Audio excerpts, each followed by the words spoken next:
നമ്മളങ്ങ് മാറ്റി കൊടുക്കല്ലേ മനസ്സിലാവും. അപ്പോൾ നമ്മൾ അങ്ങോട്ട് പോവാം.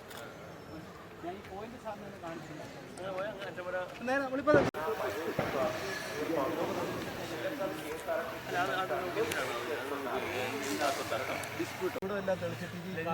അവരുടെ പെർമിഷൻ വാങ്ങിക്കണം. തെളിക്കുവാന്ന് പറഞ്ഞു. ആ ഭൂമി അവർക്ക് തന്നെ. ആ ഭൂമി തർക്കമില്ല, അത് പറഞ്ഞു. അവരുടെ ഓഫീസും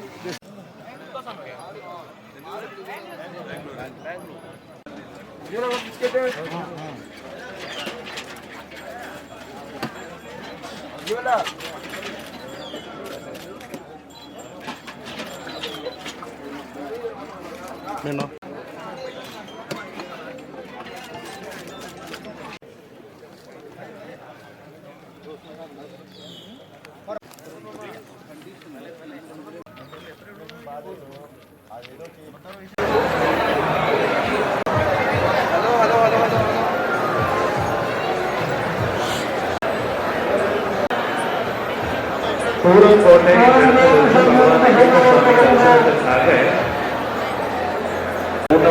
സന്നിധാന വിളംബരം നിലയത്തിൽ കാട്ടുകൊണ്ടിന് ആളുകൾ വെള്ളയമ്മ മാളികപ്പുറം കൂടെ വന്നുള്ള ഗണേശ സ്വാമി അയ്യപ്പ സ്വാമി